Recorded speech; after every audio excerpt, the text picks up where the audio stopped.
नमस्कार आप सभी को। हम एक बारी फिर लाइव सेशन में डॉक्टर अरुण गुप्ता जी के साथ यहाँ पर हैं। जैसा कि हालात आजकल पता चल रहे हैं, दिल्ली में भी काफी सुधर गए हैं, काफी केसेस कम हो गए हैं, देश में भी काफी केसेस कम आ रहे हैं, लेकिन एक नया डर जो है वो हम सब लोग फेस कर रहे हैं, वो है ब्लैक फंगस का। आज का हमारा लाइव सेशन का टॉपिक ब्लैक फंगस ही है। तो सर नमस्कार, शुरू करते हैं। नमस्कार नमस्कार। सर शुरू चलो, करते हैं कि ये ब्लैक फंगस नॉर्मल फंगस से अलग क्या है, मतलब ये है क्या चीज? हमने पहले, आज से पहले कभी इसका नाम भी नहीं सुना। नहीं, पहले मैं आप सबको मेरा नमस्कार। 2 या 3 दिन के बाद इस बार हम लोग मिल रहे हैं। अच्छी बात है कि इन 3 दिनों में हालात काफी बेहतर हुए हैं, दिल्ली के अंदर भी और देश के अन्य भागों में भी। और बेड की अवेलेबिलिटी को लेकर दिल्ली में काफी कंफर्टेबल हुए। ऑक्सीजन कॉन्सेंट्रेटर बैंक बन गए हैं, अगर आपको किसी को दिक्कत हो तो आप जाके उसको अवेल कर सकते हैं। पर जैसे ही कोरोना का डर थोड़ा सा कम हुआ, एक नया डर प्रकट हो गया है ब्लैक फंगस के नाम से। पहले आप समझ लीजिए फंगस क्या होता है। जैसे आपने कई कीटाणुओं का नाम सुना है कि बैक्टीरिया का नाम सुना होगा, बैक्टीरिया से इन्फेक्शन होता है। आजकल हर जगह वायरस का नाम चल रहा है कि वायरस हो गया ये, जैसे कोरोना वायरस है। इसी तरह कीटाणु एक फंगस भी होते हैं। आपने फंगस अमूमन घरों में देखे होंगे, कभी कोई चीज खाना पुराना पड़ा रहता है ब्रेड ब्रेड वगैरह पे, वगैरह पे लगता। तो फंगस होते हैं। तो वो एक तरह के फंगस, ऐसा नहीं कि फंगस कोई नई चीज है, जब से इंसान धरती पे, जब फंगस तब से ही होंगे। और ये फंगस हर जगह होते हैं, जमीन में भी होते हैं, पानी में भी होते हैं, हवा में भी होते हैं। और नॉर्मली ये कोई चीज पुरानी पड़ी हो, जहाँ मॉइस्चर हो, उस पर ग्रो करती है। तो आपने देखा होगा, तो ये फंगस अनयूजुअल चीज नहीं है, और फंगस से रिलेटेड बीमारियां भी अनयूजुअल नहीं है, हमेशा ही होती आई हैं। और इस बार जो फैला है इसको ब्लैक फंगस कह रहे हैं। ब्लैक फंगस मेडिकली ये म्यूकोरमाइकोसिस कहते हैं हम लोग। और ब्लैक नाम इसलिए दिया गया कि जो जो जो स्किन पे लीजन ये बनाते हैं, नॉर्मली ब्लैक कलर के होते हैं, तो इसको ब्लैक फंगस का नाम दिया गया। तो सर ये बॉडी में कैसे, मतलब फंगस पैदा हो सकता है? इतने अचानक केसेस बढ़ रहे हैं, इसको तो महामारी भी घोषित करने की बात हो रही है। तो ये एक्चुअल में बॉडी में कैसे, कहाँ से शुरुआत होकर कैसे हो रहा है? जैसे मैंने बताया, ये फंगस हर जगह है, ऐसा नहीं कि कोई नई चीज है। फंगस आपके पानी में भी, हवा में भी, सब जगह है। पर ये नॉर्मल आदमी को अफेक्ट नहीं करता। ब्लैक फंगस वाली बीमारियां पहले भी होती आई हैं, पर अच्छा, बहुत रेयर रेयर होती थी। पर बहुत ही कोई, जिससे कोई आदमी हो जिसका इम्यून सिस्टम बहुत ही वीक हो, या किसी क्या को ज्यादा सिम्टम्स दिक्कत क्या होते हैं सर इसके? हो। मैं कैसे पहले पता बता चले कि हमारी बॉडी में कहीं फंगस है? हाँ, तो पहले भी बता रहा था कि ये नॉर्मली तो बहुत कॉमन नहीं था, ये बीमारी होती थी, पर अचानक ही बहुत बढ़ गया। तो बढ़ने की वजह क्या, आपको समझना पड़ेगा। एक नॉर्मल इंसान है जिसका नॉर्मल इम्यून सिस्टम है, जो हेल्दी है, उसको फंगस किसी भी हालत में नहीं हो सकती, ये पक्का है।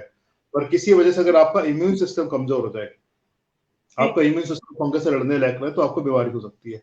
अब आपका इम्यून सिस्टम कमजोर कैसे हो सकता है? या तो आपको कोई क्रॉनिक बीमारी हो, उसकी वजह से हो सकता है। जैसे आजकल कोरोना के टाइम में स्टेरॉइड का बहुत ज्यादा इस्तेमाल किया जाता है। अब स्टेरॉइड बहुत अच्छी दवाई भी है, पर खराब भी है। अगर आप इसको प्रॉपर डोज में, प्रॉपर इंडिकेशन में इस्तेमाल करें तो बहुत यूजफुल है। पर आप इसका अगर मिस यूज करें, अपनी मर्जी से लें, बिना प्रॉपर डोज के लें, ज्यादा वक्त तक खाएं, तो आपकी बॉडी को, इम्यून सिस्टम को कम कर देता है, तो आपकी बॉडी वल्नरेबल हो जाती है। तो इस समय जो सडनली जो सर्ज आया है केसेस का, प्राइमरली पोस्ट कोविड या कोविड वाले पेशेंट जिनको स्टेरॉइड बहुत मिला है, जिनको जी। इंडिस्क्रिमिनेट इस्तेमाल किया है, उनको हो रहा है। जिन लोगों की ब्लड शुगर अनकंट्रोल्ड है, ब्लड शुगर बहुत आई, तो उससे भी हमारे शरीर की इम्यूनिटी कम हो जाती है, तो उनको होता है। तीसरा, जो लोग प्रोलॉन्ग वेंटिलेशन पे हैं या ऑक्सीजन पे हैं, क्योंकि इसमें फंगस को ग्रो करने के लिए मॉइस्चर चाहिए होता है। तो आपने देखा हो, जब ऑक्सीजन सिलेंडर को इस्तेमाल करते हैं, ऑक्सीजन कॉन्सेंट्रेटर को इस्तेमाल करते हैं, उसमें एक छोटा सा डिब्बी होता है, उसमें पानी होता है। तो उसके जी। थ्रू जी। भी ये मॉइस्चर है, मॉइस्चर में भी फंगस ग्रो कर सकता है। तो अगर आप इसको साफ नहीं रखते, इसको रेगुलरली क्लीन नहीं करते, तो वो भी कारण हो सकता है। ये 3-4 चीजें मिले, प्लस जिनको कोमॉर्बिडिटीज, मान लो कोई ट्रांसप्लांट हुआ है और उसकी दवाइयों पे है, या किसी को कैंसर है उसकी दवाइयों पे है, या किसी को क्रॉनिक लीवर की बीमारियां जो जिनकी दवाइयां चल रही होती है, तो इनसे भी ये आपका बॉडी का इम्यून सिस्टम वीक होता है, तो उन्हीं पे फंगस ग्रो करता है। नॉर्मल आदमी फंगस ग्रो नहीं करता है। नहीं, आजकल जैसे ये थोड़ा सा मिथ भी है कि ज्यादा मास्क लगाने से भी ये फंगस की प्रॉब्लम आ सकती है, तो ऐसा कुछ है क्या? नहीं, देखो, अल्टीमेटली जो अनहाइजीनिक एरिया होंगे वहीं ग्रो करेगा। अगर आपने हाँ। मास्क लगा, मास्क को रेगुलरली आप बदलते नहीं है, और या मास्क को हम्म। क्लीन नहीं करते, तो वॉश नहीं कर सकते, तो आप समझ सकते हैं कुछ चीजें पड़ी होती है, घर की चीजों तो खराब होती है। तो अगर आप कपड़े वाला मास्क है तो आपको रेगुलरली वॉश करना है। अगर आप N95 इस्तेमाल करते हैं तो ये माना तक क्या वही कि मास्क को 2 या 3 बार इस्तेमाल कर सकते हैं। बेस्ट तरीका ये होता है कि अगर आप सेम यूज वाले मास्क रखते हैं, बार बार रीयूजेबल रखते हैं, आप 6-7 रख, हफ्ते का हर रोज का एक निकाल दो। मंडे को इस्तेमाल किया, शाम को बाहर निकाल के उसको धूप में रख दो उसको फिर मंडे मतलब रेगुलर ट्यूसडे को नेक्स्ट, ऐसे 7 दिन में एक बार इस्तेमाल करें। तो इस तरह से आप मास्क की उसकी हाइजीन को मेंटेन कर सकते हैं। पर सर आजकल केसेस क्यों इतने बढ़ गए हैं? ये कोरोना के दौरान ही ये सिर्फ मेडिसिन की ज्यादा यूज की वजह से बढ़ गए हैं, या ऑक्सीजन का अननेसेसरी ज्यादा यूज करने से हो गया? मतलब मैं जस्ट जानना चाहती हूँ, क्योंकि बहुत सारे लोगों ने ये सवाल किया है कि ज्यादा ऑक्सीजन यूज करने से भी शायद ये फंगस हो रहा है। नहीं, ऑक्सीजन डायरेक्ट इस्तेमाल करने का उससे कोई रिलेशन नहीं है, पर आप समझ के चलिए इन दिनों जब कोरोना बढ़ा है तो हर चीज बढ़ी है। साथ ही कोरोना से खुद से इम्यूनिटी कम हो गई, इसी बीच आपका स्टेरॉइड का इस्तेमाल बहुत बढ़ गया। अब आपका ऑक्सीजन का इस्तेमाल बढ़ गया तो ऑक्सीजन के जो तरीके हैं इस्तेमाल करने के, उसमें जो ह्यूमिडिफायर इस्तेमाल कर सकते हैं, तो वो उसका हाइजीन मेंटेन कर रहे हैं नहीं कर रहे, तो सारी चीजें बढ़ी है, तो इसलिए कोरोना अचानक ही बहुत बढ़ गया। पर प्राइमरली इसमें 2 वजह है, एक तो स्टेरॉइड है और सेकेंडली ब्लड शुगर का कंट्रोल ना होना है। अब स्टेरॉइड के दोनों असर है। स्टेरॉइड एक तो आपकी इम्यूनिटी को कम करता है, प्लस स्टेरॉइड जिन लोगों के डायबिटीज है, जिनका ब्लड शुगर बॉर्डर है या जिनका ज्यादा बढ़ा, उनको ब्लड शुगर और बढ़ा देता है। तो इसका डबल इफेक्ट है इनफेक्ट स्टेरॉइड का। सर इसके स्टार्टिंग सिम्टम्स क्या होते हैं? मतलब जैसे आईज में इचिंग या आईज में पेन, ऐसा हम लोग सुनते हैं, पर एग्जैक्ट किसी को पोस्ट कोविड वाले को कैसे पता चलेगा? क्योंकि जिसको कोरोना है वो तो ऑलरेडी मेडिसिन पर है, उसको शायद ये इतनी जल्दी नहीं भी पता हो, लेकिन पोस्ट कोरोना इसका क्या, कैसे पता चलेगा कि ये फंगस हमारे बॉडी में है कहीं? क्या सिम्टम्स है स्टार्टिंग? ये जो ब्लैक फंगस होता है, ये जो हमारी बॉडी में या तो हमारे फेस के आसपास के टिश्यूज को इन्वॉल्व करता है। आपका नाक है, नाक के आसपास साइनसेस होते हैं, उसके थ्रू ये कई बार आईज में या ब्रेन में चला जाता है। एक तो इसका एंट्री का तरीका ही होता है, दूसरा एंट्री का तरीका लंग्स के थ्रू होता है, ये लंग्स में चला जाता है। तो डिपेंडिंग अपॉन आपका बॉडी का कौन सा हिस्सा इन्वॉल्व है, उस तरह के लक्षण आते हैं। अगर ये फेस में नाक के थ्रू इन्वॉल्व होता है तो शुरू में आपको स्टफी ऑफ नोज हो सकता है, फेस में नाक में स्वेलिंग हो सकती है, नाक में दर्द हो सकता है और हैवीनेस हो सकती है। फिर ब्लैक कलर के डिसकलरेशन कहते हैं वो हो सकता है। पर ये धीरे धीरे अगर आईज तक पहुंचा तो आईज में पेन होगा, फिर आपको देखने में दिक्कत होगी। अगर ये ब्रेन तक पहुंच जाए ग्रेजुअली तो फिर आपको हेडेक होगा, कंफ्यूजन होगा, मेंटल प्रॉब्लम होना शुरू हो जाएंगी। तो इस तरह से डिपेंड करता है कौन से लक्षण है, इस तरह से ही फैलता है। ओके, तो इसमें भी, इस केस में भी जैसे आप हमेशा एडवाइस करते हैं कि डॉक्टर से इमीडिएटली फर्स्ट स्टेज पर ही हमें कांटेक्ट करना चाहिए, तो आईज में इचिंग और दर्द या आई साइट के वीक होने पर भी हमें इमीडिएटली डॉक्टर को इस टाइम पर कांटेक्ट करना चाहिए? अगर आप कोरोना से ग्रसित थे और आप खासकर स्टीरॉइड पे थे और आप डायबिटिक हैं, तो जो बातें मैंने बोली सबका ध्यान रखिए। अंदर कोई भी लक्षण हो, क्योंकि एक बार ये बहुत अगर अंदर तक फैल जाए तो बहुत इसकी मोर्टेलिटी रेट बहुत हाई है। तो आपको कोशिश करना कि राइट टाइम से आप संपर्क करें ताकि उतना फैल ना पाए। तो सर ये व्हाइट फंगस क्या है? ये तो ब्लैक फंगस हुआ, एक व्हाइट फंगस भी कुछ अभी काफी यूज किया जा रहा है वर्ड, तो ये कैसे अलग है? तो ब्लैक फंगस तो इस समय काफी फैल चुका है। तो पूरे भारत में 9,000 केसेस रिपोर्टेड है कल शाम तक। तो दिल्ली के अंदर 300 केसेस रिपोर्टेड है और कल शाम तक 212 डेथ की बातें हो रही थी। तो ये तो ब्लैक फंगस ऑलमोस्ट 8 राज्यों ने एपिडेमिक घोषित भी कर दिया है। और इसी बीच ये तो व्हाइट फंगस की बात आ रही है। ब्लैक और व्हाइट बेसिकली कलर के हिसाब से बताया जाता है इसको। तो ये भी एक तरह का फंगस है, इसको मेडिकली हम लोग कैंडिडियासिस कहते हैं।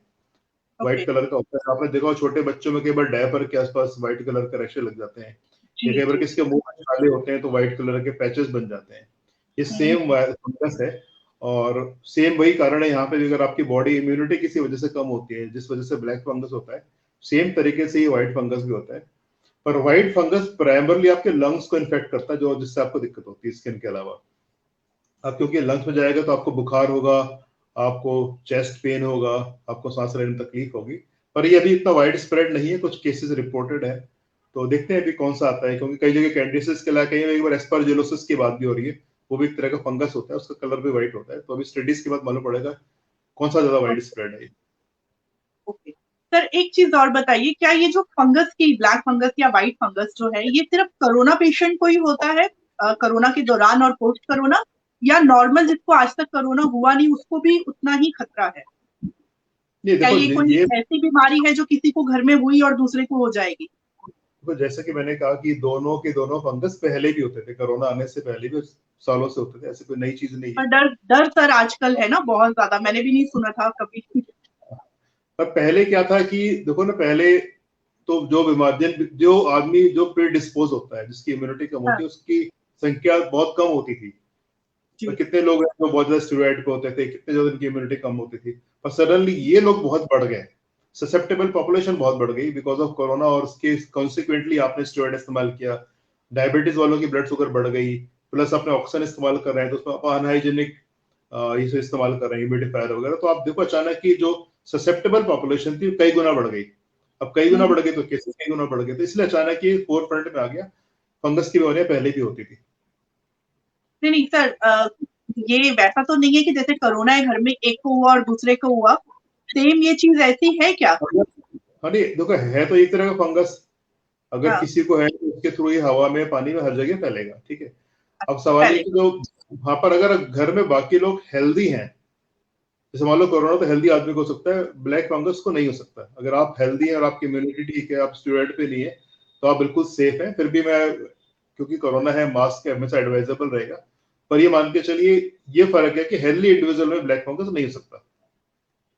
राइट, मतलब कंक्लूजन ये निकला कि हेल्दी डाइट लीजिए, हेल्दी रहिए, इम्यूनिटी स्ट्रांग करिए, और अगर कोरोना आप पोस्ट कोरोना के पेशेंट भी हैं तब भी अगर कोई भी आपको जरा सा भी सिम्टम्स आता है आईज से रिलेटेड या फेस में आसपास कहीं पर भी, तो इमीडिएटली डॉक्टर से कांटेक्ट करिए। तो कुछ ऐड करना चाहेंगे इसमें? बचाव करने के लिए मैं मतलब किस तरह से प्रिवेंशन का तरीके बता देता हूँ, एक बार रिवाइज कर देता हूँ। अगर आपको कोरोना था या नहीं भी था, नंबर वन तो आपको स्टीरॉयड वगैरह या कोई भी दवाई डॉक्टर की सलाह की बिना नहीं लेनी है। अगर आप लेते हैं तो एप्रोप्रिएट डोज में लेनी है, टाइम से बंद कर रही है। नंबर दो, अगर आपको डायबिटीज है तो ब्लड शुगर कंट्रोल में रखनी है। नंबर थ्री, अगर आप ऑक्सीजन इस्तेमाल कर रहे हैं तो उसको ह्यूमिडिफायर को क्लीन करना है। तो तीन चार बातें ये तो शॉर्ट टर्म में जो लोग अपने घर में कर सकते हैं। अब लॉन्ग टर्म में अगर सरकार के लेवल पर हम देखें, क्योंकि थर्ड वेव की बात हो रही है और कोरोना फिर अगर ये महामारी बनता तो बुरी तरह से फैलेगा, तो सरकार के लेवल पे अगर प्राइमरली तो आपको कोविड को रोकना है, तो जो कोविड एप्रोप्रिएट बिहेवियर की आप बात करते हैं, लॉकडाउन वगैरह करते हैं, प्लस आपको मैसिव लेवल पे वैक्सीनेशन लगाना पड़ेगा। दूसरा आपको देखना पड़ेगा कि जो स्टेरॉइड की दवाइयां हैं ये बिना प्रिस्क्रिप्शन के केमिस्ट के पास ना मिले, जो कि भारत में बहुत दवाइयां आराम से मिल जाती हैं, फिर लोग उसका मिस यूज करते हैं, और आप लोगों को जागरूक भी करना पड़ेगा। और तीसरा, आपको एक कैंपेनिंग करनी पड़ेगी, जो लोगों को ब्लड शुगर हाई है वो अपनी ब्लड शुगर का ध्यान रखें, उनको भी एजुकेट करना पड़ेगा। तो ये तीन चार बातें हैं, तो अगर ये सब कुछ करेंगे तो एक मैसिव लेवल पे या जो महामारी लेवल पे हम रोक पाएंगे इसको। Great sir, thank you so much. और आपके अगर कोई क्वेश्चन हो तो आप इस वीडियो के कमेंट बॉक्स में डाल सकते हैं, हम टाइम टू टाइम सर से बात करके उसके आंसर्स देते हैं। Thank you sir, thank you so much. हम फिर जल्दी मिलेंगे नए एक टॉपिक के साथ। Thank you, bye bye. Bye.